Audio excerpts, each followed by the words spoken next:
नहीं विद्या नहीं बाहुबल, नहीं खर्चन को दान,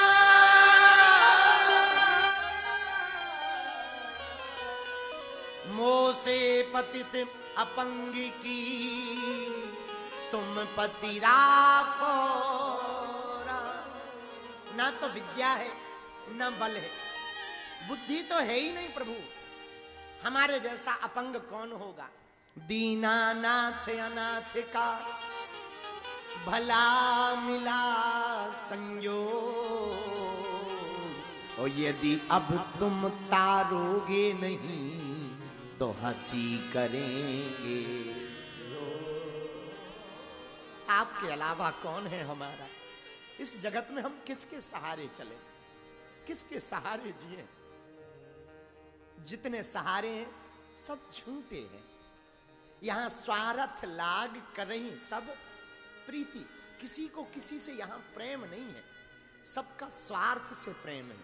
रुपया मिल जाए, पैसा मिल जाए, फोटो खिंच जाए, नाम हो जाए, प्रसिद्धि मिल जाए, कोई बहुत बड़ा चमत्कार हो जाए। हनुमान जी से प्रेम थोड़ी है सबको ना। हमारे यहां भी आते ना, सबको बालाजी से प्रेम नहीं है, अपने अपने स्वार्थ से प्रेम है, इसीलिए बालाजी से प्रेम है। भैया एक बात कहें, हम मांग मांग कर बहुत भगवान की भक्ति करते, कभी बिना मांगे हुए उसको पाने की भक्ति करना, उसको प्राप्त करने की भक्ति करना। हम अपने जीवन का अनेक, हमारे जीवन में ऐसी घटनाएं घटी जिससे हमने अब भगवान से कुछ कहना ही छोड़ दिया, कुछ नहीं कहते। चिंता मन में रहती है, चिंतन रहता है। जैसे अभी मन में चिंता है अस्पताल बनाना है, पर हमने कभी हनुमान जी को प्रार्थना नहीं की। हाँ ये कहा बनाना है, हम पुरुषार्थ करेंगे, कथाएं सुनाएंगे, जगत भक्तों का भला होगा, जो मिलेगा उसी से बना देंगे, जो चढ़ोतरी आएगी उसी से बना देंगे। लेकिन कभी ये नहीं कहा कि आप ये कर ही दो, ऐसा कर दो, वैसा कर। क्या कहना, वो तो सब जानते हैं भैया। उनसे बड़ा दयालु कौन है। हमारे जैसे नालायक गांव के गवार, कोई हमारी सामर्थ्यता नहीं, कोई हमारी पात्रता नहीं, हमारा किंचित मात्र भी जीवन उनके लायक नहीं है। जब हमारे जैसे अपात्र को, अब गड़ा कितना बड़ा नहीं है, गड़ा किस किस ने देखा, हाथ उठाओ, देखा है ना, हमारा गांव देखा। अच्छा आप लोगों में से कोई हमारे पुराने घर गया, बहुत लोग गए होंगे, जहां हमारी माता जी रहती थी, छोटी सी एक झोपड़ी है, उसी घर से यहां तक हम पैदल आते थे रोज। दादाजी यहीं, जहां हमारी अभी कुटिया बनी साधना की, वहीं बगल में गुरुजी की कुटिया थी दादाजी। रोज मिठाई के चक्कर में आते थे, टॉफी के चक्कर में। दादाजी के पास मिठाई चढ़ती थी, कोई जगत भगत आ जाता था, मिठाई चढ़ा देता था। हमारी हालत खस्ता थी, घर पे भोजन रहते नहीं तो मिठाई के चक्कर में आते थे। हमें क्या पता था कि ऐसी मिठाई खाएंगे कि यहीं के हो जाएंगे।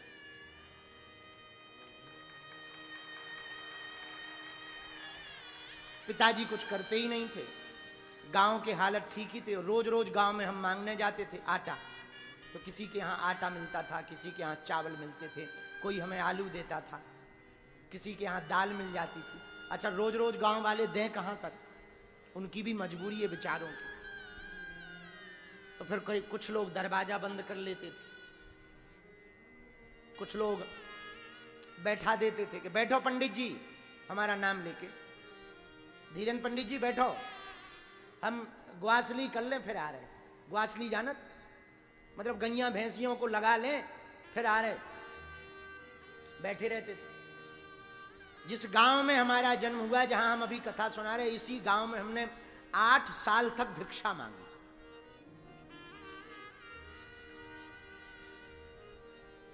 2010 तक भिक्षा मांगी।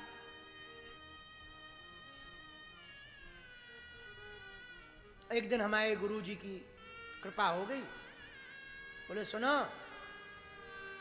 जब अमित जी जो बैठे हैं जब इनके बारे में हमने सुना कि इनके मकान नहीं है और झोपड़ी में रहता है बेचारा,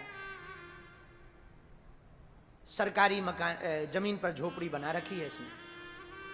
और हमको जब ये खबर लगी तो हमने तो इसको इसीलिए बुलाया क्योंकि मकान हम पे भी नहीं था। हमने वो दिन देखे जब बरसात होती थी ना, तो हमारी माताजी पलंग के नीचे हम लोगों को छिपा देती थी ताकि गीले ना हो। तो माताजी और पिताजी पलंग के ऊपर रहते थे, वो गीले होते रहते थे, हम लोग नीचे रहते थे। भैया एक बात कहें, हनुमान जी जैसा कोई दूसरा दयालु नहीं है दुनिया में, दूसरा दयालु। बालाजी के जैसा इस पृथ्वी पर पूरे ब्रह्मांड में दूजा कोई दयालु नहीं है हनुमान जी के जैसा। और दुनिया से आशा मत करना, हमने बहुत की आशा। आज हम एक बात और कहना चाह रहे, ये बात हमको कहनी नहीं चाहिए। बीच में हमारी मति थोड़ा उल्टी हो गई थी। उल्टी क्या कह दें, गुरुजी ने हमको बहुत डांटा, सन्यासी बाबा ने। हम बीच में खूब नेतागिरी के चक्कर में फलाने जी ढिकाने जी, हमारे गुरुजी ने हमें बहुत डांटा। बोले तुम फलाने जी ढिकाने जी करने आए हो कि महाराज अपने संसार में आए हो। तब हमने कहा कि अब चाहे जो हो जाए, हम मंदिर पर ही रह करके सेवा करेंगे। हमने प्रण कर लिया, ज्यादा 3-13 में नहीं पढ़ना, अपना हिंदू का काम करना और अपनी कथा सुनाना पोथी लेकर के। और एक बात और हमने कल ही कही है कि जब भी धाम पर रहेंगे 7-8 दिन 10 दिन रहेंगे तो एक कथा बढ़िया इसी हॉल में सुना दिया करेंगे। क्योंकि फलाने जी ढिकाने जी आ जाते थे, उनका प्रोटोकॉल लग जाता था, पुलिस की भीड़ आ जाती थी, मजबूरी में हमारे चेला हमको मिलवाने को मजबूर करते थे और मिलने के चक्कर में 2-2 3-3 घंटा बर्बाद हो जाते थे। बड़े दीनहीन लोग जिनके पैसा नहीं, किराया नहीं, वो बेचारे बाहर धूप में खड़े रहते थे और उनसे मिल नहीं पाते थे। हमने नवरात्रि के पहले दिन ही संकल्प लिया, आए सबका स्वागत है। ऐसा नहीं कि मना करना है, समय देना है, ऐसा भी नहीं है कि हमारा किसी के प्रति अपमान का भाव है, नहीं। लेकिन हमारे लिए तो सर्वोत्तम यही है जिसके लिए भगवान ने हमें भेजा है। जिन लोगों के लिए जिनके पास पैसा है, उनके तो हजारों गुरु हैं, उनका कौन है जिनके पास कोई रुपया नहीं। जो बड़े मंचों पे नहीं बैठे, जिनका कोई बड़ा कद पद नहीं है, उनका कौन है। और जितना फलाने जी ढिकाने जी में 2-2 घंटा बर्बाद होते हैं, उतने में कम से कम 200 लोगों का भला हो जाना है, उनको रास्ता मिल जाना है। बढ़िया भजन करेंगे, माला जपेंगे, आनंद लेंगे, हनुमान जी की सेवा करेंगे। हमने तो प्रण कर लिया, किसी को बुरा। अभी हमारी नवरात्रि के एक दिन पहले की बात है, कोई भगत जी एक बैग लेके रुपया लेके आए, बड़ी ठसक में पूरा बैग भर के लेके आए। बोले हम अस्पताल के लिए लेके आए हैं, 10 मिनट आपको अकेले में चाहिए। हमारे मुंह से छूट गाली निकली, हमका ठटरी भरा। हनुमान जी बिकाऊ नहीं है, ना हम बिकाऊ हैं। अस्पताल बने या ना बने, पर हम हनुमान जी को नहीं बेचते। भाड़ में जा। उसने, हमारे चेलों ने बल्कि बताया तो खूब रुपया है, 500 की गड्डी है बैग में। हमका ठटरी भरा है, हम भीख मांग लेंगे, अस्पताल बने या ना बने, भूखे रह लेंगे, नहीं बनेगा अस्पताल, लेकिन हनुमान जी बेचेंगे थोड़ी। अमीर है तो क्या हुआ, वो अपने लिए अमीर है, ठटरी भरा है। और हम एक बात बहुत प्रार्थना विनम्रता पूर्वक करें, किसी भी प्रकार के प्रलोभन के साथ तुम हमारे पास आना भी नहीं, वरना गाली ही खाओगे, आशीर्वाद नहीं पा पाओगे।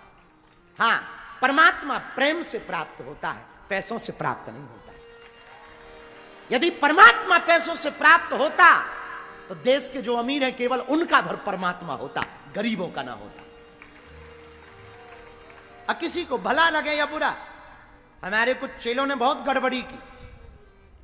बिगाड़ते चेले ही हैं, जितने भी आज तक गुरु बिगड़े हैं चेलों के चक्कर में बिगड़े। हाँ, और हमें भी बिगाड़ने की फुल तैयारी थी। सही कह रहे हैं हम। हाँ, हमारी भी चेलों ने बिगाड़ने की बहुत कोशिश की। फलाना आया है, ये कर दो, ये फलाने हैं ढिकाने हैं। एक जने बोले ये फलाने अधिकारी हैं। हम कहा देखो जी, ना हमको तुम्हारे पास कागज लेके जाना है, और हमारा कोई कागज आए सो ना तुम काम करना, ना हम तुम्हें टाइम चाहिए। श्रद्धा पूर्वक आओ, विनयी भाव से आओ, भक्त बनकर आओ, तो हम आपको समय देंगे। आप नेताजी अधिकारी जी बनकर आओ, अपनी ठटरी भराओ। हाँ, हनुमान जी किसी के चाकर थोड़ी हैं, और हमें हनुमान जी ने उनके लिए भेजा है, उनके लिए सामर्थ्यता दी है जिनका कोई नहीं है। तो कुछ दिन हमारे जरूर चेलों ने बहुत बिगाड़ा, हमने उन चेलों को ही हटा दिया। हटो तुम, ठटरी बनाओ। उनके जो प्रभार थे वो भी खत्म कर दिए कि तुम्हारा ये प्रभार ही नहीं है, तुम्हें भला लगे चाहे बुरा लगे। साधु आदमी है, हम इसके लिए थोड़ी आए हैं भैया, इन्हीं माया जाल में फंसे रहो, फिर तुम्हारा जय जय तुम्हारी जी हुजूरी में ही फंसे रहो, इसके लिए थोड़ी आए। साधु आदमी भजन करने आए, जगत के हित के लिए आए, किसी को भला लगे या भैया बुरा लगे, हमें हनुमान जी ने जिसके लिए भेजा है हम अपना वो काम करेंगे। आप विनयी भाव से आओगे, भक्त बनकर के आओगे, टाइम लेकर के आओगे तो समय दिया जाएगा। आप अधिकारी या नेताजी बनकर आओ, भैया बड़े लंबे रास्ता हैं, खूब गुरु हैं भारत में, उनके पास चले जाओ। और भैया रही बात कि हमने तुम्हें टाइम नहीं दिया, तुम हमारा जो तुम्हें बुरा करता बने सो कर देना, हम भगवान के भरोसे जिंदा रह लेंगे।